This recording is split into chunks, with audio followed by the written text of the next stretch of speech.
হাতে লাল গোলাপ নিয়ে হাঁটু গেড়ে আমার সামনে বসে থাকা মেয়েটা দেখতে পরীর মতো সুন্দর, কিন্তু আমি তার প্রপোজ অ্যাকসেপ্ট করতে পারবো না, কারণ মেয়েটা হলো আদরের দুলালি আর আমি হলাম গরিব ঘরের একজন সন্তান। চলেন গুছিয়ে বলি। সকালবেলায় গোসল করে বাহিরে আসতে শুনলাম ফোনটা বাজতেছে, তাই তাকিয়ে দেখি মায়া। সাথে সাথে রিসিভ করলাম। ওই, তোর এতক্ষণ লাগে ফোন করতে? কই ছিলি তুই? আসলে গোসল করতে গিয়েছিলাম। ও হুসেন, তুই কি আজ ভার্সিটিতে আসবি? কেন? আজকে কত তারিখ তা তোর মনে নেই? হুম, আজকে 14ই ফেব্রুয়ারি, মানে ভালোবাসা দিবস, ভ্যালেন্টাইন ডে। হুম। আর আজকে তোকে একটা কথা বলবো, তুই চলে আয় তাড়াতাড়ি। কেন, ফোনে বলো। না, তুই আয়, সামনাসামনি বলবো। ওকে। আমি রেডি হয়ে চলে গেলাম আব্বুর দোকানে। চলুন গল্পের পরিচয় পর্বটা শেষ করে ফেলি। আমি আনোয়ার হোসাইন, এবার ভার্সিটিতে পড়ি, পরীক্ষার্থী, মধ্যবিত্ত ঘরের একজন সন্তান। দেখতে হয়তো স্মার্ট, কারণ লোকে তাই বলে। বাবার ছোট একটা মুদির দোকান আছে, যেটা মোটামুটি ভালোই চলে। তাই আমার লেখাপড়ার পাশাপাশি সংসারটাও চলে যায়। তাই আমি এতদূর পর্যন্ত পড়ালেখা করতে পেরেছি। বাবা মায়ের একমাত্র সন্তান, আর আমাকে ঘিরে তাদের সব স্বপ্ন। তাই আমাকে যে করেই হোক ভালো রেজাল্ট করতে হবে। আর যে আমাকে ফোন দিয়ে এতক্ষণ কথা বললো তার নাম সুমাইয়া আক্তার মায়া। বাবা মায়ের টাকার অভাব নেই, তাও আমার মতো একটা ছেলের বেস্ট ফ্রেন্ড। আমি মাঝে মাঝে ভেবে পাই না, কলেজে ফাইনাল পরীক্ষায় ওর সাথে আমার সিট পড়েছিল, তারপর একজন আরেকজনের সাথে ভালো বন্ধুত্ব হয়ে যায়। তারপর দুজনেই একই ভার্সিটিতে অ্যাডমিশন নিয়ে নেই। আর তুষার আমার ছোটবেলার বন্ধু, ওদের অবস্থাও খুবই ভালো। শুধু আমারই অবস্থা খারাপ। তারপরেও আলহামদুলিল্লাহ, তাও কি আর করার। মায়া অনেক জেদি, যা চাই তাই দেওয়া লাগবে, না পেলে পৃথিবীটা উল্টে রেখে দিবে। যা চাইবে তাই পাবে। ওর সাথে বন্ধুত্ব করে ভুল করেছি। এক বেলায় না খেলে জোর করে খাওয়াবে, বেশি রাতে অনলাইনে থাকলে মেসেঞ্জারে ছাড়বে, আর কোনো মেয়ের সাথে কথা বলতেছি দেখলেই সারছে। সব সময় ওর মনের কথাগুলো আমার সাথে শেয়ার করবে, আর সারা দিন ফোন দিয়ে জ্বালাবে। আর যা চায় আমার কাছে আমাকেও দিতে হয় বাধ্য হয়ে। এগুলো গল্পের পরিচয়। এবার গল্পে চলুন। বাবার কাছ থেকে হালকা কিছু টাকা নিয়ে বাসে করে ভার্সিটিতে চলে গেলাম। বাস থেকে নামতেই তুষারের সাথে দেখা। কিরে, আজকে আসতে এত দেরি হলো যে? আরে বলিস না, রাস্তায় অনেক জ্যাম, তাই আসতে একটু দেরি হলো। তোকে কতবার বলেছি আমার সাথে চলে আসতে, কিন্তু তুই কি করিস? বাসে আসিস? আরে বোকা, তুই এত কিছু বুঝবি না। আমার মতো হলে তারপর সব বুঝতি। শালা, আমি কি তোর থেকে আলাদা? না, আচ্ছা সব বাদ দিয়ে চল ক্লাসে। আজকে ক্লাস করবি? কেন? আজকে ইলুইলো দিবস, আর আমাদের কোসি ফুকা ক্লাস করবে। আপনি চুপ করার, চল ক্লাসে যাই। ক্লাসে না গিয়ে চল, মায়া পাঠিয়েছে তোকে নিয়ে যেতে। কোথায়? সবাই যেখানে বসে আড্ডা দেয়, ক্যান্টিনে। ও আজকে ফোন দিয়ে বলেছিল কি যেন বলবে, চল যাই। বলে তুষারকে নিয়ে চলে গেলাম ক্যান্টিনে। ক্যান্টিনে ঢুকেই নজর গেল নীল শাড়ি পরে বসে থাকা পরীর দিকে। চমৎকার সেজেছে আজকে, দেখতেও বেশ মায়াবী চেহারা মায়ার। তাই ওর কাছে গিয়ে বললাম, কিরে তুই নাকি কি বলবি বলেছিলি? সোজা হয়ে দাঁড়া আগে, তারপর বলবো। এবার বল। মায়া কোনো কথা না বলে একটু হাঁটু ভেঙে বসে পড়লো। তারপর পিছন থেকে একটা লাল গোলাপ বের করে আমার সামনে ধরে বলল। I love you Hossain. আমি অবাক হয়ে গেলাম ওর কথা শুনে। কি বললো ও আমাকে ভালোবাসে? দেখে তো হয়তো সুন্দর হতে পারি, তবে মায়া এখনো জানে না চেহারা দিয়ে যে জীবন চলে না। কি বলবো কিছুই বুঝতেছি না। সবাই তাকিয়ে আছে আমাদের দিকে। আমি কিছু বলছি না দেখে তুষার হালকা করে টোকা দিল। কিরে, কিছু বলছিস না কেন? মায়া ওঠ, সবাই তাকিয়ে আছে। না, তুই আগে রিপ্লাই দে। ওঠ, তারপর বলতেছি। আগে বল, তারপর উঠবো। তুই উঠে বাহিরে আয়, তারপর তোর উত্তর দিব। বলেই লাজুক চোখে তাকিয়ে ওর সামনে থেকে বাহিরে চলে গেলাম। মায়া আর তুষার আমার পিছন পিছন ভার্সিটির বাগানের একটা বড় গাছের নিচে গিয়ে দাঁড়ালাম। এবার আমার প্রশ্নের জবাব দে। মায়া পিছন থেকে বলে উঠল, মায়া আমাকে কিছু প্রশ্নের উত্তর দিবি? বল। আমার কথা শেষ হওয়ার আগ পর্যন্ত কোনো প্রশ্ন করবি না, ওকে? আচ্ছা বল। আচ্ছা, প্রতিদিন তুই কত টাকা খরচ করিস বলতো? তুই এই কথা কেন জিজ্ঞেস করছিস? তোকে না বললাম যে কোনো প্রশ্ন না করতে? আচ্ছা, এবার বল তোর প্রতিদিনের খরচ কত? এই ধর 30-40 হাজার টাকা মাত্র। আর দেখ আমার পকেটে মাত্র 577 টাকা। আচ্ছা তুই চলাচল করিস কি দিয়ে? বল। আর আমি চলাচল করি পাবলিক বাস দিয়ে। হুম, তো তুই এসব আমাকে বলছিস কেন? তোকে বলছি কারণ তোর সাথে আমার ভালোবাসার সম্পর্ক হয় না, কারণ আকাশ আর জমিন কখনোই এক হয় না। আমি তোর ফ্রেন্ড হওয়ারও যোগ্য না, তবে ভাগ্যক্রমে হয়ে গেছি। কিন্তু এখন তুই যে সম্পর্কের কথাটা বলছিস না, সেটা কখনো হওয়া সম্ভব না। আমি তোর কথা বুঝতেছি না। না বোঝার কি আছে, দেখ আমি সাধারণ আর তুই অসাধারণ, তাই তোর আর আমার মাঝে বন্ধুত্ব থাকাটাই বেশি হয়ে যায়। আর তুই এখন ভালোবাসিস বলছিস। দেখ না, তুই এমনটা করতে পারিস না আমার সাথে। আমি তোর সাথে কিছুই করতেছি না, সব ভাগ্যের খেল। আর ভাগ্য হয়তো চাই না আমি কাউকে নিয়ে স্বপ্ন দেখি, কারণ আমি মধ্যবিত্ত। দেখ, তুই কি তা নিয়ে আমার কোনো সমস্যা নেই। আমি শুধু তোকে চাই। দেখ পাগলামি করিস না, যা বাসায় যা, গিয়ে ঠান্ডা হয়ে নে, তারপর আস্তে আস্তে সব ঠিক হয়ে যাবে। তুষার এতক্ষণ দাঁড়িয়ে শুধু আমাদের কথা শুনতেছে আর নির্বাকের মতো আমার দিকে তাকিয়ে আছে। না, কিছুই ঠিক হবে না। তুই ছাড়া কিছুই ঠিক হবে না আমার। তুষার, ওরে একটু বোঝা তো প্লিজ। তুষার এবার কিলকিল করে হাসতে লাগলো। আমি আর মায়া কিছুটা অবাক হয়ে ওর দিকে তাকালাম। মায়া, তুই সত্যই একটা বোকা।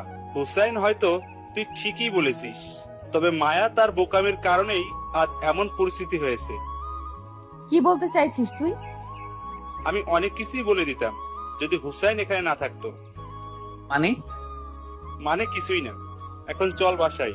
মায়া, তুমিও বাসায় যাও, পরে দেখা হবে।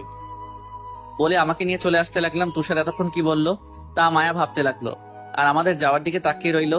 চলে আসলাম গেটের বাহিরে, এসে তুষারকে জিজ্ঞেস করলাম, আমি না থাকলে তুই মায়াকে কি বলতি? আরে, মায়া হলো অবুঝ একটা মেয়ে, ওকে সারাদিন বোঝালেও কাজ হবে না, তাই কথা কাটিয়ে তোকে ওইখান থেকে নিয়ে আসলাম। শালা তুই মানুষ হবি না, থ্যাঙ্কস। ওয়েলকাম। তবে তুষার, ওরে বিকেলে একটু বুঝিয়ে দিস যেন ও আর এরকম কথা না বলে, তাহলে হয়তো বন্ধুত্ব রাখাটাই অসম্ভব হয়ে যাবে। তুষার কি যেন ভাবতে লাগলো। কিছুক্ষণ পরে ওকে বলল, দেখ আবার কোনো প্যাচ করিস না, তোরে দিয়ে বিশ্বাস নাই হারামি। এই চিনলি আমাকে? যা, বিশ্বাস করতে হইব না। যখন মায়ের সাথে কথা বলবো তখন তোকে আমি কল দিব, তুই শুধু কানে লাগিয়ে রাখবি, আর আমার কানে ব্লুটুথ থাকবে। ওরে হারামি, ঠিক আছে। তারপর তুষার বাসায় নামিয়ে দিয়ে চলে গেল। আমি গোসল করে খাওয়া দাওয়া করে দুপুরে পরে হালকা একটু ঘুমিয়ে নিলাম। বিকেলে ঘুম থেকে উঠে তুষারকে কল দিলাম। তুষার মায়ের সাথে দেখা করার জন্য যাচ্ছে, পাশের একটা রেস্টুরেন্টে মায়াকে ফোন দিয়ে আসতে বলেছে। আমিও ফোন রেখে বসেছিলাম কখন তুষার কল দিবে। আধা ঘন্টা পরে তুষারের কল আসলো, তাই সাথে সাথে রিসিভ করলাম। হুসাইন, মায়া আসতেছে, তুই শুধু চুপ থাকবি, ওকে? ওকে। হাই। আয় বস। তা এখানে ডাকলি কেন? তুই হুসাইনের ব্যাপারে কি সিরিয়াস? হুম, কি আছে ওর মাঝে যে তুই ওর পেছনে লেগে আছিস? কি আছে জানি না, তবে ওকে ছাড়া আমি শূন্য, এতটুকু জানি।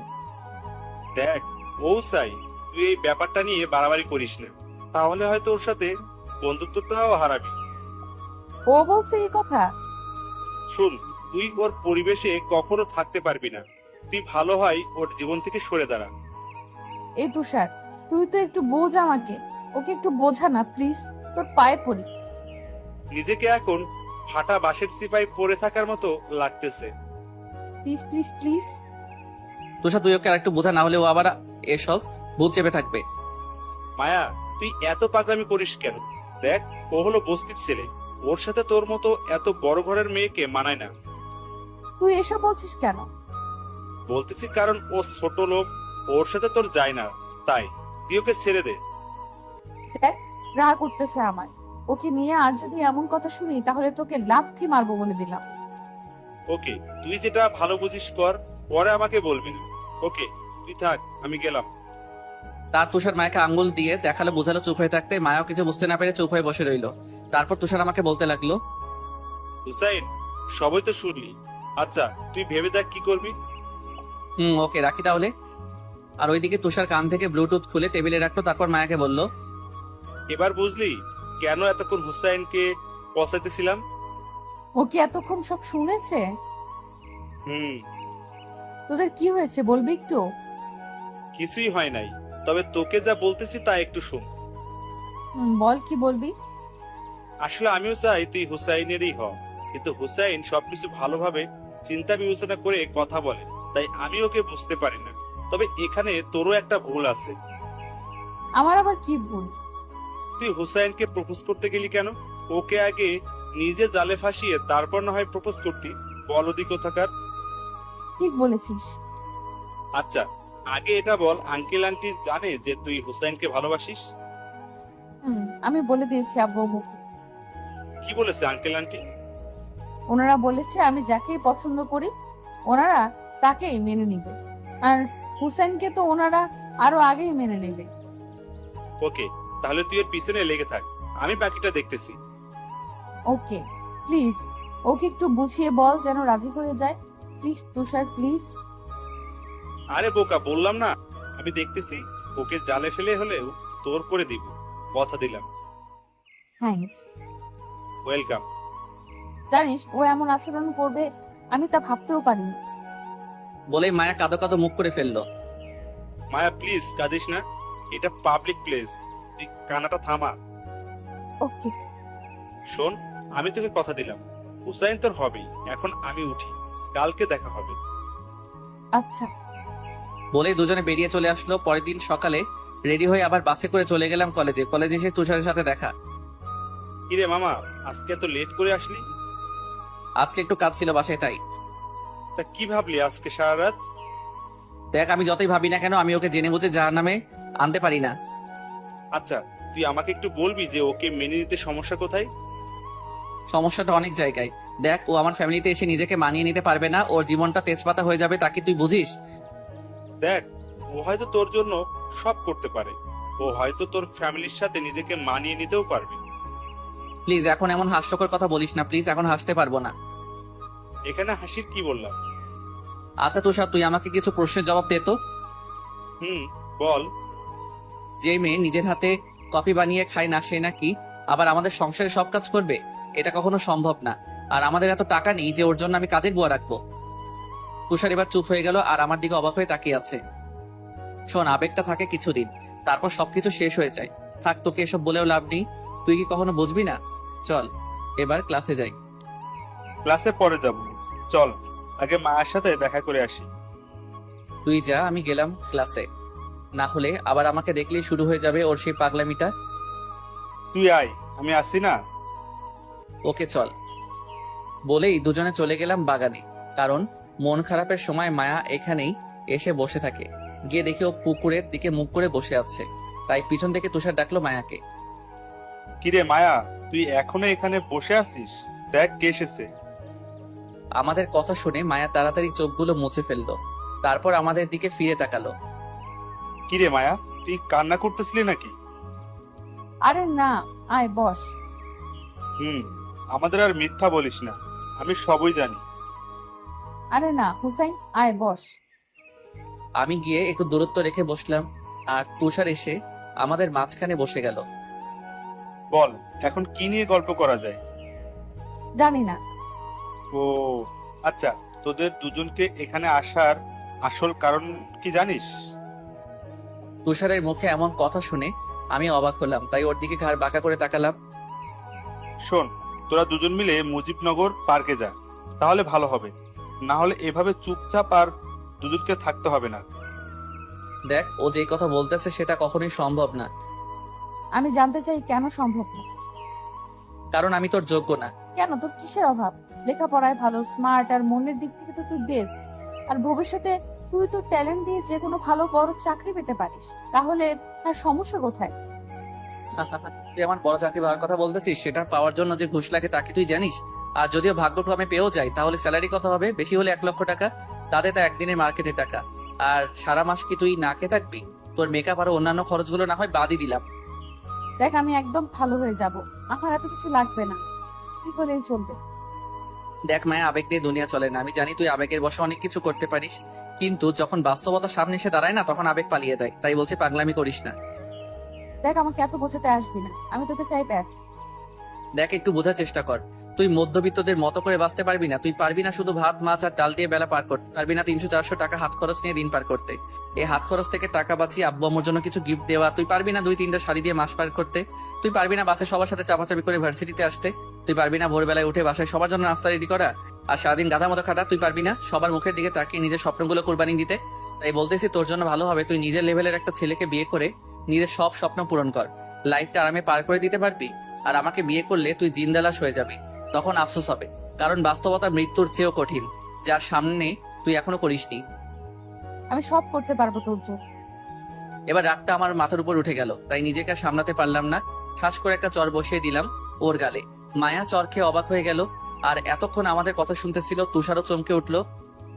ওই পাগল, তোকে বোঝাই, তোর মাথায় ঢুকে না যে আবেগ দিয়ে সব হয় না। বাস্তবতায় নিজেকে সামলাতে পারবি না তুই, যা বলতিস তাই কর। মায়ার চোখ দিয়ে সমানে পানি পড়তে লাগলো, আর তখনই তুষার সেখান থেকে আমাকে টেনে নিয়ে আসলো আর মায়াকে বলল, মায়া তুই দাঁড়া, আমি আসতেছি। তুষার বলে আমাকে বাহিরে নিয়ে আসলো। ছাড় আমাকে, পাগলাটাকে বুঝাই, এক ফোঁটা যদি বুঝতো। নিজেকে শেষ করার ফোন দিয়ে আটতেছো, আর কিছুই না। আচ্ছা তুই ঠান্ডা হ, আমি দেখতেছি কি করা যায়। বুঝা ওকে, না হলে পরে ওর গলা টিপে মেরে ফেলবো বলে দিলাম। এই তুই গাড়িতে বস, আমি মায়া বুঝিয়ে আসতেছি। বলেই তুষার চলে গেল ভিতরে।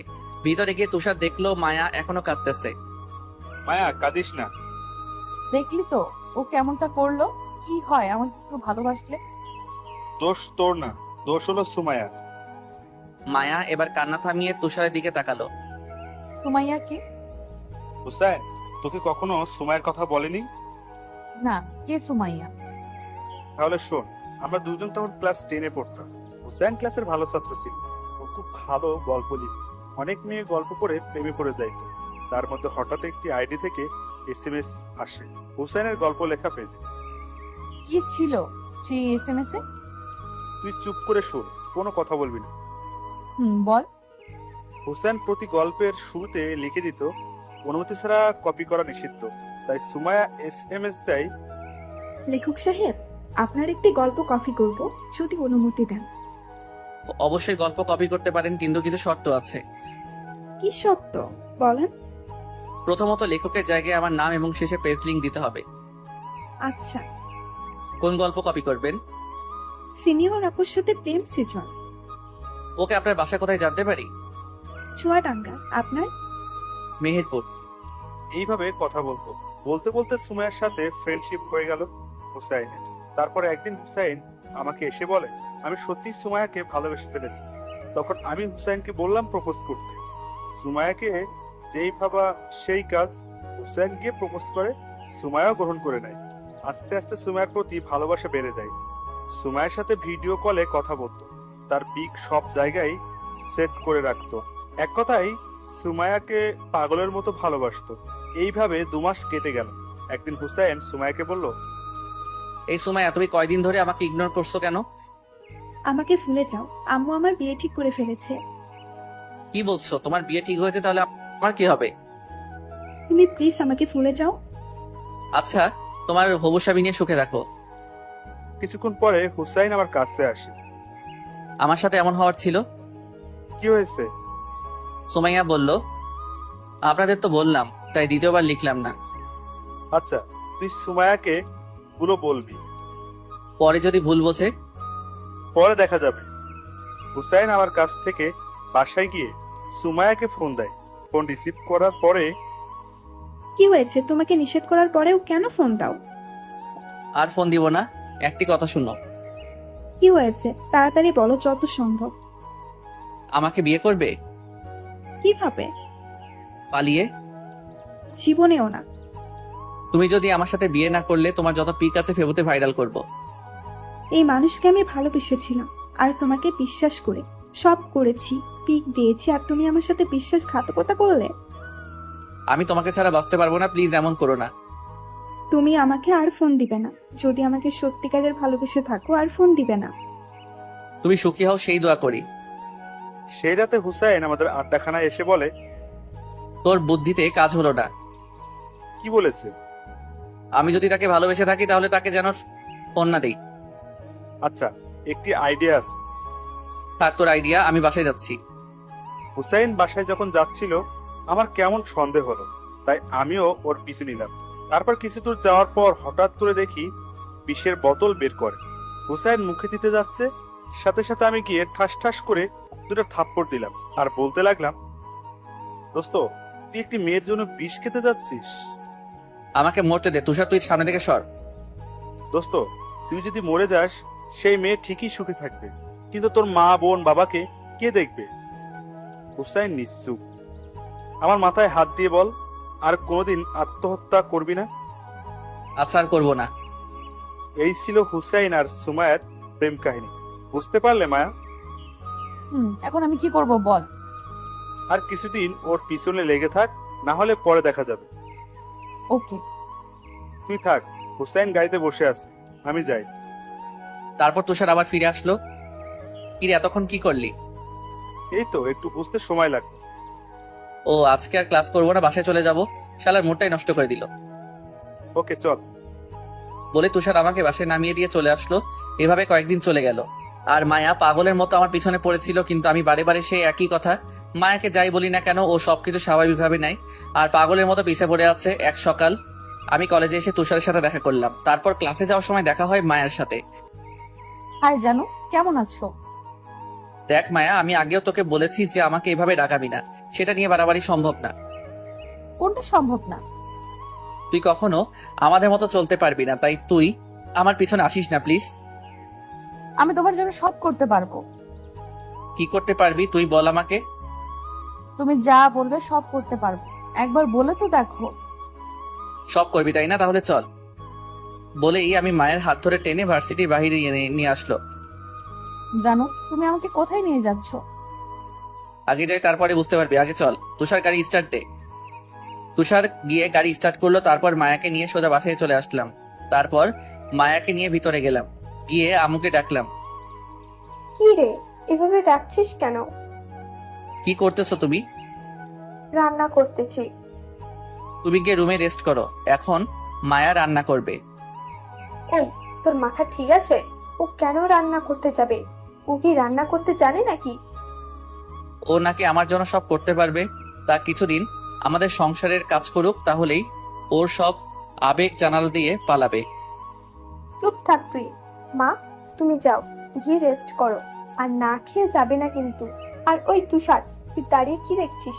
মায়াকে নিয়ে যা রুমে। আম্মু, তুমি একটু চুপ থাকবে? আর সরো তুমি। নাও, আজকে দুপুরে সব কাজ তুমি করবে। আর আম্মু, তুমি ভুলেও হেল্প করতে আসবে না বলে দিলাম। তুই কি করছিস এসব? ভূত নামাইতেছি। ভূত? প্রেমের ভূত। তুমি এত সব বুঝবে না, তুমি রুমে যাও। আবার মায়ের এখানে চলে আসলাম। কি হলো, রান্না করো। মায়া আমার দিকে ফেলফেল করে তাকিয়ে আছে। কি হলো, রান্না করো। সব না করতে পারবি? তাহলে কর আজ থেকে আমাদের সংসারের সব কাজ। মায়া আবার কান্না শুরু করলো, তাই আমি তুষারকে নিয়ে টিভি দেখতে বসে গেলাম। আর দুজনে হাসতে লাগলাম। কিছুক্ষণ পর মায়া আসলো। খাবার রেডি, চলো খাবে। আমি কিছুটা অবাক হলাম, তাও ওকে বুঝতে না দিয়ে বললাম, আবার রেডি করো, আমরা আসতেছি। ওকে জানু। রাগী মুখ নিয়ে রুমে গেলাম। গিয়ে তুষার আর আমি ফ্রেশ হলাম। তারপর আম্মুকে ফ্রেশ হতে বললাম। আব্বু চলে আসলো। তারপর সবাই মিলে খেতে বসলাম। খাবার মুখে দিয়ে অবাক হয়ে গেলাম, ভালোই রান্না করছে। সবাই দেখলাম খাবারের প্রশংসা করতেছে।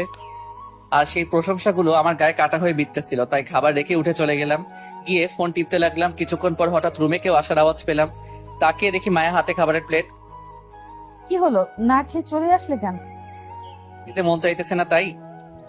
বলে আমার পিচ্চি বড়টা বলে কি, বুঝ আমার হাতে খাবে বলে এইভাবে না খেয়ে চলে এসেছে। ওই ঢংটা একটু কম করবি।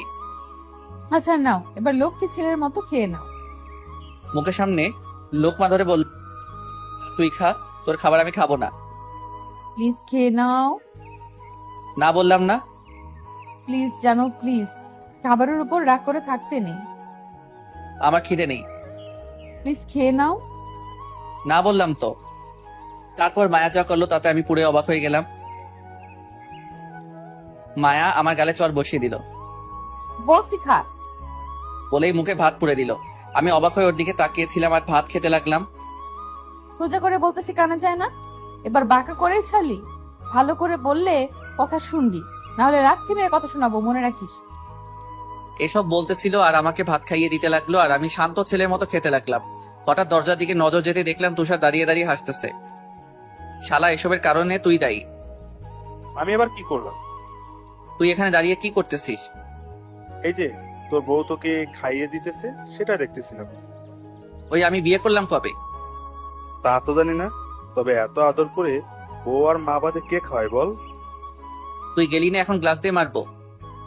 বলে গ্লাসটা হাতে নিলাম আর তুষার চলে গেল। আর এদিকে মায়া আমাকে খাইয়ে দিয়ে সবকিছু ঠিকঠাক গুছিয়ে ফেললো। প্লেট নিয়ে বাহিরে যাওয়ার আগে আমার গালে একটা কিস করে চলে গেল। আমি অবাক হয়ে ওর যাওয়ার দিকে তাকিয়েছিলাম। কিছুক্ষণ পর আবার মায়া রুমে আসলো। কি হলো, তুমি এখনো ঘুমাওনি? আমি রাগে কোনো কথাই বললাম না। ও লে, বাবুটা রাগ করেছে রে। রাগ করো না প্লিজ। আমি তাও কিছুই বললাম না। আসো, আমি ঘুম পাড়িয়ে দিই। না, আমি এখন ঘুমাবো না। তাহলে আমাকে এখন আদর করো একটু। না, আমি এখন ঘুমাবো। এখন না বললে ঘুমাবে না? এখন ঘুম পেয়েছে তাই ঘুমাবো। বলে আমার বরটা তো দেখে অনেক অভিমানী। ওই তোমার বরকে? আমার সামনে যে বসে আছিস সে। আমি কারো বর না, আমি এখনো বিয়ে করিনি, তাই এই নামে ডাকবি না। ওলে, এত অভিমান আমার বরের? আর কিউট লাগে অভিমান করলে। তা আজকে না আসলে দেখতেই পেতাম না। ধুর বলে শুয়ে পড়লাম। আর মায়া মাথার কাছে বসে মাথায় হাত বুলাতে লাগলো। তাই কিছুক্ষণের মাঝে হারিয়ে গেলাম ঘুমের রাজ্যে। ঘুম ভাঙলো সন্ধ্যায়। আশেপাশে তাকিয়ে দেখি মায়া নেই। তাই উঠে ফ্রেশ হয়ে ড্রয়িং রুমে দেখলাম তাও নেই। যাক, শান্তি হলো মনটা। কিছুক্ষণ পর আম্মু তার রুম থেকে বেরোলো। আম্মু, বোমটা কই? বোমকে? মায়া কই? মায়া তো চলে গেছে। তাই নাকি? কখন? অনেকক্ষণই তো হলো। যাক, বুঝছে তাহলে আপদ বিদায় হয়েছে। ওই, তুই মেয়েটার সাথে এমন করলি কেন? আম্মু, তুমি এত... এখন আবার কে এলো? দেখো গিয়ে। হুম। বলে আম্মুকে দরজা খুলে দিল। দরজা খুলতে আমি চমকে গেলাম। মায়া এসেছে, তাও হাতে ব্যাগ আর টেডি বিয়ার নিয়ে। মনে হয় একবারের জন্য চলে এসেছে। আরে মা, আয় আয়। বলেই বাসায় ঢুকে গেল। ওই, তুই আবার আসলি কেন? এটা এখন আমার বাড়ি। আমার যখন মন চায় তখন আসবো, তাতে তোমার কি? এটা তো আমার বাড়ি, তোর হলো কবে থেকে? যা তোমার তাই তো আমার, কারণ তুমিই তো আমার স্বামী। দেখ মায়া, তুই কিন্তু বাড়াবাড়ি করছিস। তুই চুপ। ওকে, আমিও দেখবো তুই এখানে কিভাবে থাকিস। ওকে। আমি রাগ করে বেরিয়ে গেলাম বাসা থেকে। ফোন দিলাম তুষারকে। কিরে, তুই কই? বাসায় কেন? এখনই মুজিবনগর পার্কে আয়, কথা আছে। কিছুক্ষণের মধ্যেই তুষার চলে আসলো। তারপর ওকে সব খুলে বললাম। তো এখন কি করবি? আঙ্কেল আন্টির কাছে যাব, ওনাদের বুঝিয়ে বললে ওনারা গিয়ে ওকে নিয়ে আসবে। ওকে, যেমন তোর ইচ্ছে। চল, এখনই যাব। এখন? চল। ওকে। বলেই দুজনে চলে গেলাম মায়াদের বাসায়। আঙ্কেল কেমন আছেন? ভালোই। তা তোমার কি খবর? এতই তো ভালোই, তবে আপনার সাথে আমার কথা আছে। কি কথা বলো? আঙ্কেল, মায়া এসব কি শুরু করেছে? আর আপনারাও ওকে কিছুই বলতেছেন না? তুমি জানো না ও কি রকম? ওর বোঝানোর মতো কেউ আছে নাকি? অন্য ব্যাপারে হলে ওকে ছিল, কিন্তু এটা তো ওর লাইফের প্রশ্ন। এখন না বললে কি হবে? ও যা করতেছে তাতে ভুল কি? আপনিও এই কথাই বলতেছেন? দেখো, আমার মেয়ের ভালো সে নিজেই বুঝে, তাই এখানে আর আমরা কি বলবো? তাই বলে মেনে নাও মায়াকে। আমরা আমাদের সব সম্পত্তি তোমার নামে লিখে দিব। তুষার ওঠ, বুঝে গেছি কামারের দোকানে কোরআন পড়ে লাভ নেই। বলে চলে আসলাম সেখান থেকে। তারপর আবার সেই পার্কে এসে বসলাম। আচ্ছা রে, তুই কি বলতো, মেনে নে মায়াকে। আরে তুই একই কথা বলতেছিস? কি সমস্যা বল আমাকে। আরে আবেগ পরে এসব করতেছে, কিছুদিন পর শেষ হয়ে গেলে তখন সব সমস্যা শুরু হবে। এসব কিছুই হবে না, ও তোকে মন থেকে ভালোবাসে। না, এটা ওর আবেগই। তুই দেখতে থাক, আরো কিছুদিন পার হলে দেখবি ওর সবকিছু শেষ হয়ে গেছে। ওকে দেখ তুই, তবে আমি শিওর ও তোর জন্য সব করবে, আর তোকে পেয়েই ছাড়বে। তোরও মাথা নষ্ট হয়ে গেছে, এখন চল বাসায়। হুম। বলেই তুষার আমাকে বাসায় নামিয়ে দিয়ে সে চলে গেল। আসতে এত লেট হলো যে? এমনি। আর তুই এখনো এই বাড়িতে কি করছিস? এমনি। আমার উত্তর আমাকে রিপ্লে করছিস? ভালো। এখন তাড়াতাড়ি এসে ফ্রেশ হয়ে নাও। খাবে? না, আমার খিদে নেই। খেতে আয় বলছি। আসতেছি। আর দেখি মায়া হাসতেছে। কিছু না বলে চলে গেলাম ভেতরে। আমি বুঝি না ওর পাগলামিতে সবাই এইভাবে সাই দিতেছে কেন। ওরা পাগল না, আমি পাগল এটাই বুঝতেছি না। এসব ভাবতে ভাবতে ফ্রেশ হয়ে আসলাম। মায়া রুমে আসলো, এসে আমার পাশে বসে পড়লো। কি সাহেব, আজকে এত কিউট লাগতেছে কেন আপনাকে? পাম দিস না প্লিজ। সত্যি বলতেছি, সত্যি আজকে মাশাআল্লাহ। সরে বসে এখান থেকে, আমার মাথা ব্যথা করতেছে। তাহলে তুই শুয়ে পড়, আমি তোর মাথায় মলম দিয়ে দিচ্ছি। লাগবে না, তুই যা তাহলেই হবে। ওকে, তবে রাতে পালাবা কই জানো? রাতে পালাবো কেন? কারণ রাতে তুমি আর আমি এক খাটে থাকবো। কি তোর মাথা ঠিক আছে? ঠিক আছে, তাই তো রাতে আমি আমার স্বামীর সাথে এক খাটে থাকবো। মায়া এদিকে আয়। কেন? আয় না প্লিজ। বল। আমার পাশে বসে গেল। মায়া তুই না লক্ষ্মী মেয়ে, এমন পাগলামি কেন করতেছিস? দেখ তোকে তোর থেকে বেশি আমি বুঝি, তাই তোর ভালোর জন্যই বলতেছি। একটা ভালো বড়লোক ছেলে দেখে বিয়ে করে সুখের সংসার কর, আর এতে তোর ভালোই হবে। আমি আমার ভালোটা বুঝি, তাই প্লিজ আমাকে জ্ঞান দিতে এসো না প্লিজ, জানো? মায়া তুই আমার কথাটা রাখ প্লিজ। ওই, তুই গুরুজনদের মতো এইভাবে বলছিস কেন? দেখ আমি জানি এটা তোর আবেগ, তাই আবেগটা সামলা, আর তুই নিজেও একটু চালাক হ। বোকামি করে পরে জীবনটা শেষ হবে তোর। আমার হবে তাতে তোমার কি? এখন চুপ থাকো, নাহলে কিস দিয়ে মুখ অফ করিয়ে দিব, বলে দিলাম। ওকে, কিন্তু আমাকে পাবি না এটা বলে দিলাম। আচ্ছা, আমিও দেখবো তুমি কিভাবে নিজেকে ধরে রাখো। ওকে। মায়া ঢ্যাং ঢ্যাং করে রুম থেকে বেরিয়ে গেল, আর আমি মোবাইলটা হাতে নিয়ে টিপতে লাগলাম আর গান শুনতে লাগলাম। কিছুক্ষণ পর মায়া আবার আসলো। জানো, খাবে না? না, বাহির থেকে খেয়ে এসেছি। মিথ্যা বলো কেন? আমি জানি তুমি আজকে আমাদের বাসায় গিয়েছিলে, সেখান থেকে মুজিবনগর পার্কে গিয়ে টাইম পাস করে বাসায় চলে এসেছো। তোকে এসব কে বললো? অর্ধেকটা আব্বু আর অর্ধেকটা তুষার। ও আমার পেটে ক্ষুধা নেই? আসবি তুই নাকি আবার মারতে হবে, কোনটা? যাব না আমি, যা তুই। তুই যাবি না তো 14 গোষ্ঠী যাবে। বলে কলারে ধরে টান দিয়ে খাট থেকে নামিয়ে নিচে চলে গেল। মায়ের সাহস দেখে আমি অবাক হলাম। কি সাহস মেয়েটার, তাও খেয়ে দিয়ে উপরে চলে আসলাম। কিছুক্ষণ পর মায়া হাসতে হাসতে রুমে ঢুকলো আর আমার পাশে বসে গেল। কি হলো, এভাবে হাসছিস কেন? আমার বাবুটা রাগ করেছে আমার উপর, তাই না? তুই যা অন্য রুমে, আমি এখন ঘুমাবো। আমি যাব কেন? তাহলে তুই থাক, আমি গেলাম। বলে বাহির হতে যাবো, তখনই মায়া আমার হাতটা ধরে ফেললো। কই যাও চান্দু? তুই থাক, আমি গেলাম পাশের রুমে। বউ থাকবে এক রুমে আর স্বামী থাকবে আরেক রুমে, তা তো হবে না। বলে একটানে খাটে ফেলে দিল, তারপর ওর ওড়না দিয়ে আমার হাত পা বেঁধে ফেললো। ওই তুই হাত পা বাঁধলি কেন? তুমি যেন অন্য রুমে না যেতে পারো। তোর মতলবটা কি বলতো? পাগলটার বুকে মাথা রেখে ঘুমাবো। ওই আমি পাগল? তুমি আমার পাগল আর আমি তোমার পাগলি। ছাড় আমাকে, আমি কারোর পাগল হতে পারবো না। আজকে কোনো ছাড়াছাড়ি নেই, একেবারে সকালে ছাড়বো তোমাকে, কলিজা। দেখ পাগলামি করিস না, পাগলামি করে ভালোবাসা হয় না। কিভাবে ভালোবাসতে তা আমি ভালোভাবে জানি। আচ্ছা আমি অন্য রুমে যাব না, এবার বাঁধনটা খুলে দে।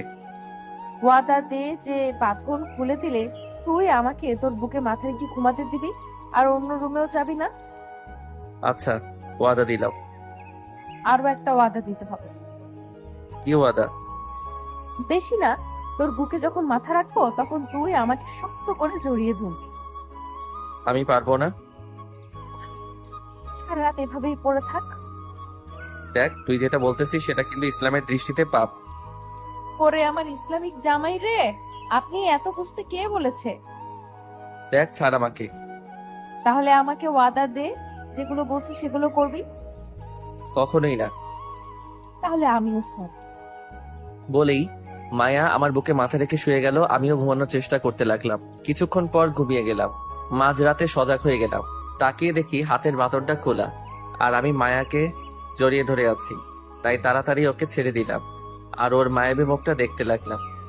আসলে অনেক মায়াবী ওর মুখটা, কিন্তু এই মুখের হাসিটা সারা জীবন থাকবে না যদি এই বাড়িতে বউ হয়ে আসে। কিন্তু ও তো এটা বুঝতেই চাইতেছে না। পাগল মেয়ে একটা, বুঝ কবে যেন হবে আল্লাহই জানে। এসব ভাবতে ভাবতে ঘুমিয়ে গেলাম। সকালে মায়ার ডাকে ঘুম ভাঙলো। কি হলো, ডাকছিস কেন? উঠে চা খেয়ে আমাকে উদ্ধার করেন।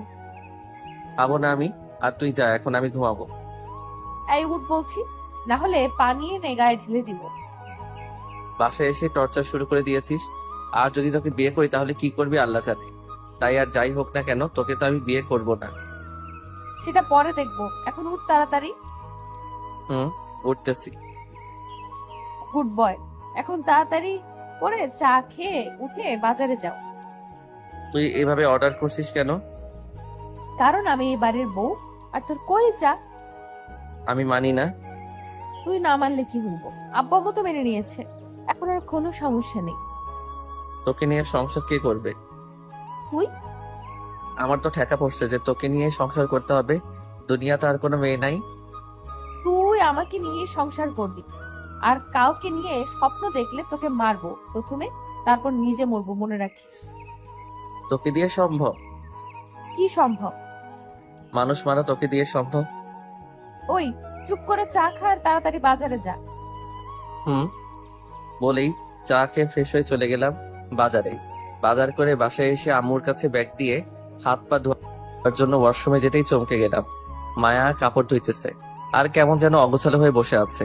বন্ধুত্ব থেকে প্রেমের এটাই শেষ নয়। ওকে দেখে আমি আর হাসি থামাতে পারলাম না, তাই হো হো করে হেসে উঠলাম। কি হলো, হাসছিস কেন? তোকে দেখে। কেন? এই যে এত বড় লোকের মেয়ে হয়ে যে কাপড় কাচতেছিস, আর তাও কেমন অগোছালো হয়ে পাগলের মতো। ওই আমি এখন বড় লোকের মেয়ে না? তাহলে তুই কি? আমি হুসাইনের বউ, আর এই বাড়ির লক্ষ্মী বউ। ওরে খোদাই, পাগলের একটু বুঝ দাও। বুঝ আমার আছে, তা তুই এখানে কেন? হাত পা ধুতে এসেছি। সত্যি বলছিস নাকি আমাকে দেখতে চলে এসেছিস? পেতনি দেখার আমার এত শখ নাই, শর্ট তুই। বলেই হাত পা ধুয়ে বাহিরে আসতে যাব, তখনই মায়া টেনে ধরলো পিছন থেকে আর দেয়ালের সাথে চাপিয়ে ধরলো। কি হলো, এভাবে টেনে আছিস কেন? তুই একটু হেসে কথা বললে কি হয়? অনেক কিছুই হয়, ছাড় আমাকে। না, তুই এখন আমাকে একটু আদর করবি, না হলে দেখেছিস তুই এখন কোথায় আছিস। আমি তাকিয়ে দেখি মাথার উপরে ঝর্ণার লাইনটা। তারপর মায়া আবার বলতে লাগলো, ঝর্ণাটা ছাড়লেই দুজনে ভিজে যাব, তাই আদর করা ছাড়া কোনো উপায় তোর কাছে নেই। বলেই মায়া আমার এতটা কাছে চলে এসেছে যে আমাদের মাঝে বিন্দুমাত্র গ্যাপ নেই। দেখ, এটা কিন্তু ঠিক না। इश्क और जंग में सब कुछ जायज है मेरी जान। কি? হিন্দিতে একটা ডায়লগ দিলাম, কি বললি? গানটা কাছে আন, তারপর বলতেছি। এবার বল। বলছি যে প্রেম আর যুদ্ধে সবকিছু সঠিক। বলেই আমার গালে কানে একটা ছোট্ট করে কামড় দিল। আউ! এবার আদর কর, না হলে সারা শরীর কামড়ে দিব। দিচ্ছি, বল কি করতে হবে। তোর যা করতে মন চায়। ওকে। বলে ওর কপালে হালকা করে একটা চুমু এঁকে দিলাম। হয়েছে তো, এবার ছাড়। মায়ার মুখের দিকে তাকিয়ে দেখি ওর মুখ আগুনের মতো লাল হয়ে আছে। বিষয়টা বুঝতেছি। ওই কুত্তা, তোরে আমি কি করতে বলছি আর তুই কি করলি এটা? আদর করছি। এভাবে কেউ বউকে আদর করে? দেখ, তুই আমার বউ না, তাই এর থেকে বেশি আশা করিস না। তাই তো, আমি কে তোর? আমি তো পাগল, তাই এসব করতেছি। পাগল না হলে করতাম নাকি এসব? আর তুই তো পাষাণ একটা। মায়া কাদো কাদো মুখ করে বলল, বাহ, তুই এত তাড়াতাড়ি বুঝে যাবি, আমি আগে কখনো ভাবিনি। বলে ওয়াশরুম থেকে বেরিয়ে গেলাম। আসার সময় মায়ের মুখের দিকে তাকিয়ে দেখলাম ওর মুখ আবারও লাল হয়ে গেছে। তাই বেরিয়ে সোজা চলে গেলাম নাস্তার টেবিলে। নাস্তা করে এসে রুমে ঢুকতেই দেখি মায়া মুখ ফুলিয়ে বসে আছে। তাই আমিও কোনো কথা না বলে খাটে বসে মোবাইল টিপতে লাগলাম। মায়া বিছানা থেকে নেমে আমার পিছনে গিয়ে দাঁড়ালো। তারপর আমার মাথায় হাত বুলাতে লাগলো। কি হলো, এরকম করছিস কেন? যাওয়ার সময় কি বলে গিয়েছিলে? কোন সময়? মনে নেই? ওয়াশরুমে আমাকে কি বলে গিয়েছিলে? তুই ধীরে ধীরে বুদ্ধিমান হইতাছস, এটাই বলে গেলাম। আমি ওই কথাগুলো কেন বলছিলাম জানিস? না, কেন? কারণ এগুলো বললে তোর একটু মায়া হবে আর তুই আমাকে সিম্প্যাথি দিবি, কিন্তু তুই তো একটু দরদও দেখালি না। তো এখন কি করব আমি? তোর কিছুই করতে হবে না, যা করার আমিই করব। কেন? কি করবি তুই? এটা করব। বলে আমার চুলগুলো পিছনের দিকে টেনে ধরলো। চুলগুলো টানতেই মাথাটা উপরের দিকে, আর মায়া তার মাথাটা নিজের দিকে নামিয়ে আমার চুলগুলো আঁকড়ে ধরে আমার ঠোঁটগুলোকে কামড়ে ধরলো আর সামনে চুমু আঁকতে থাকে। আর ওর চুলগুলো ছাড়া ছিল। তাই চুলগুলো নিচের দিকে ঝুঁকে পড়ে। আমার মুখটা চারদিক থেকে ঘিরে রাখলো, আর এতে মায়াও তার কাজও চালিয়ে গেল। এভাবে কতক্ষণ ছিলাম তা বলতে পারবো না। হঠাৎ মায়া আমাকে ছেড়ে দিয়ে দিল। এক দৌড় সোজা চলে গেল বাহিরে। আর আমি ভাবতে লাগলাম, এতক্ষণ আমার সাথে কি হলো, কি কঠিন সময় গেল আমার। আরেকটু হলে শ্বাস আটকে মারা যেতাম। যাই হোক, এসব চিন্তা বাদ দিয়ে উঠে চলে গেলাম ফ্রেশ হতে। ফ্রেশ হয়ে এসে চলে গেলাম তুষারের কাছে। কিরে, কি খবর? পিছনে বাস থাকলে না, মানুষ খুব আরামেই থাকে। ও, তাহলে তো তুই ভালোই। তা এখানে আসতে বলার কারণটা কি বল? আসলে মায়া তো আমাকে শেষ করে দিতেছে। কেন, কি করেছে মায়া? তাহলে শোনো। সবকিছু তো তোর কথা মতোই চলতেছে, তাহলে সমস্যা কোথায়? ও তো তোর বউয়ের মতো কাজ করে যাচ্ছে। আরে ওর কষ্ট হইতেছে, তাও সবকিছু মুখ বুজে সহ্য করে যাচ্ছে। কিছুদিন পর সহ্যের বাঁধ ভেঙে গেলে তখন দিবে আরেক মোড়। তাহলে তুই আরো কিছুদিন দেখ, আর এদিকে ওর অভ্যাস হয়ে গেলে তখন না হয় ওকে কবুল করে নিস। ওকে বলে ওর থেকে বিদায় নিয়ে বাসায় চলে আসলাম। এভাবে চলে গেল কিছুদিন। পরীক্ষা শেষ করে একটা কোম্পানিতে চাকরি করি। আর এদিকে মায়াও আমাদের ঘরের একটা মেয়ে হয়ে গেছে। সব চলাচল আমাদের মতোই, কিন্তু কেন জানি ওকে মেনে পারতেছি না। এক সকালে, কিরে, আর কত ঘুমাবি? তুই আসলি কখন? সবার সাথে আসছি। তা উঠ, সবাই তোর জন্য অপেক্ষা করতেছে। কিসের? আজকে তোর আর তানাহানা বিয়ে, তাই তো সবাই এসেছে। উঠ তাড়াতাড়ি। তোর মাথা ঠিক আছে? আমি মায়াকে বিয়ে করব? আবে উঠ, তুই করবি তোর 14 গোষ্ঠী করব। মায়াটারে ফাও আর কত খাটাবি? এবার তো মেনে নে। মায়া কই? ওর সাথে আমার কথা আছে। তুই বস, আমি ওকে পাঠাচ্ছি। আমারে ডাকছিলি? দেখ, আমি এই বিয়েটা করতে পারবো না, কারণ আমি চাই না তোর একটু পাগলামির জন্য তোর লাইফটা নষ্ট হয়ে যাক। আমাকে বিয়ে করলে তোকে সারাদিন কাজ করতে হবে। আর যদি তুই এসব পাগলামি বাদ দিয়ে ভালো কোনো ছেলেকে বিয়ে করিস, তাহলে সেখানে তোর কথাই সব চলবে। দেখ, পাগলামি না করে এবার একটু বুঝতে শিখ, না হলে সারা জীবন তোকে পস্তাতে হবে। তাই বলতেছি, যা গিয়ে বিয়েটা আটকে দিয়ে নিজের মতো করে বাঁচ। আর এই কয়েকদিনে তুই বুঝতে পেরেছিস যে মধ্যবিত্ত লাইফটা কত কষ্ট। দেখ, আমি কিসে খুশি তা কি তুই আমার থেকে বেশি বুঝিস? মায়ার চোখগুলো ছলছল করতেছে। দেখ, পাগলামি করিস না। তুই কি খুশি আমি যদি বিয়েটা ভেঙে দেই? হুম। ঠিক আছে। মায়া বলে চলে গেল। কিছুক্ষণ পর তুষার রুমে আসলো। কিরে, তুই কি বললি? মায়াকে যে ও বাইরে গিয়ে বিয়ে করবে না বলতেছে? আরে ওরে কিছুক্ষণ বুঝি বললাম, ও হয়তো বুঝতে পেরেছে। তোর কথাই খাবলা আছে রে। কোনো ঘাপলা নেই, সবই তোর মনের ভুল। আচ্ছা, তুই থাক, আমি গেলাম। বলেই তুষার চলে গেল। তারপর সারাদিন এভাবে কেটে গেল। মায়াও ও নিজের বাসায় চলে গেছে। বিকেলে তুষার কল দিয়ে দেখা করতে বলল। কিরে, ডাকলি কেন? তোর সাথে কথা আছে, চল ওই রুমটায় গিয়ে বসি। চল। বলে ওর সাথে একটা রুমে ঢুকলাম। রুমে ঢুকতেই ও দরজাটা লাগিয়ে দিল। আর তখনই কয়েকজন লোক মিলে আমাকে উড়াধরা মারতে লাগলো। আমি বুঝতেছিলাম না ওরা কারা বা কেনই মারতেছে আমাকে। মেরে আমাকে একদম শুয়ে দিয়েছে। শালা, ভালোভাবে এতদিন বলছি, কথা কানে নেস নে। এখন কেমন লাগে বল? তুষার, তুই এভাবে আমাকে মারতে পারলি? কালকে মায়াদের বাসায় যদি বিয়ের প্রস্তাব না পাঠাবি, না হলে একেবারে জানে মেরে ফেল। যদি নিজের ভালো চাস তাহলে এখনই ফোন করে মায়াকে বিয়ের কথা বল। মেয়েটা না খেয়ে সারাদিন কাঁদতেছে, তাই এখন যেই মারগুলো দিলাম সেগুলো তার প্রতিশোধ। এবার ফোন বের কর আর ফোন দে মায়াকে। দিতেছি। বলেই পকেট থেকে ফোন বের করে ফোন দিলাম মায়াকে। কি হলো, আবার ফোন দিলি কেন? বিয়ে করবি আমাকে? বিয়ে করবি আমাকে? কিন্তু তুই তো সকালে না করে দিলি আমাকে। ওইসব কথা বাদ, এখন বল বিয়ে করবি কিনা। তুই যখন বলবি তখনই হবে বিয়ে। বল, কখন বিয়ে করবি আমাকে? পরশু। সারাদিন খেয়েছিস কিছু? তুই খেয়েছিস? এখন কয়েকটা খা, না হলে আমাকে আরো খেতে হবে। কি খেতে হবে তোকে আরো? তুই জেনে কি করবি? তুই খাওয়া দাওয়া করে বিয়ের জন্য রেডি হ। আচ্ছা। বলেই ফোনটা কেটে দিল। নে, হয়েছে এবার? তবে আরো একটা কথা। কি কথা? বিয়ের ঠিক 3 মাসের মাথায় যদি সুখবর না আসে আমার কানে, তাহলে আবার তোকে এমন আপ্যায়ন করা হবে, বুঝলি? মানে মায়াকে স্ত্রীর মর্যাদা দিতে হবে, বুঝছিস? তাহলে এবার চল ডাক্তারের কাছে, মারগুলো হজম করাতে হবে। তারপর কয়েকজন ধরে নিয়ে ডাক্তারের হালকা চিকিৎসা করিয়ে বাসায় দিয়ে আসলো। দেখতে দেখতে বিয়েটা হয়ে গেল। সবাই অনেক খুশি, শুধু আমি বাদে। না জানি ভবিষ্যৎ কি হয় আমার জীবনে। চিন্তা শুধু একটাই, মায়া আবার বিরক্ত না হয়ে যায় এই মধ্যবিত্ত লাইফটাতে। কি যেন হয় আমার জীবন, উপরালাই জানে। আসলে মায়াকে আমিও ভালোবাসি, তবে হারানোর ভয়ে কোনো কিছু স্বাভাবিকভাবে ভাবতে পারি না।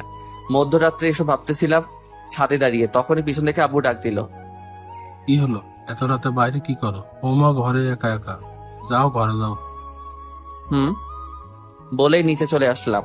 রুমে ঢুকে দরজা লাগিয়ে দিলাম। পিছনে ফিরতেই মায়া আমাকে নিজের সব শক্তি দিয়ে জড়িয়ে ধরলো। ভালোবাসি হুসাইন, তোকে নিজের থেকেও বেশি ভালোবাসি। আমিও বাসি, তবে কোনোদিন ছেড়ে যাবি না তো? ছেড়ে যাব, তবে জীবন থাকতে না, মরার পর যাব। তারপর মায়াকে কোলে করে বিছানায় নামিয়ে দিলাম আর ওর দিকে তাকিয়ে রইলাম। কি হলো, এভাবে তাকিয়ে আছিস কেন? এমনি। আদর করবি না আমাকে? হুম তাহলে তাকিয়ে না থেকে এখানে আয়। বলেই মায়া আমাকে একটানে শুইয়ে দিল। তারপর যা হলো আমি বলতে পারবো না, কারণ আমি এখনো সিঙ্গেল। তাই কিভাবে আদর করতে হয় আমি জানি না। যারা বিয়ে করেছেন বুঝে নিয়েন। তাদের সাথে 1 ঘন্টা পরে মায়া আমার উপরে উপরে শুয়ে আছে, আর আমি মায়ার মাথায় হাত বুলিয়ে দিতেছি। একটা কথা বলবো হুসাইন? বলো। তুই তো বিয়ে করবি না বলে সকালে না করে দিয়েছিলি, তা বিকেলে আবার রাজি হলি, কারণটা কি বলতো? ওই কথাটাই আর বলিস না। ওই বিকেলে তুষার আমাকে ফোন দিয়ে ডাকে। তারপর সব বললাম মায়াকে। কি? ও আমার জামাইরে মারছে, ডাক, ওর এখনই খবর নিতেছে। বলেই মায়া তুষারকে ফোন দিল। ওই, তুই হুসেনরে মারলি কেন? সোজা কথায় কাজ হয়েছিল না, তাই আঙুলটা একটু বাঁকা করছিলাম আর কি। আর তোকে না ওয়াদা দিছিলাম যে কোনোভাবেই হোক না কেন হুসাইনকে তোর করে দিব। যা করার করছো, এখন থেকে আর কোনো কিছুই করবি না। এখন থেকে ও শুধু আমার, যা করার আমিই করবো, ওকে বুঝছো? Good night and happy married life. বলেই ফোনটা কেটে দিল। Good night. তারপর আমাকে জড়িয়ে ধরে ঘুমিয়ে গেল মায়া। আমিও আস্তে আস্তে হারিয়ে গেলাম ঘুমের রাজ্যে।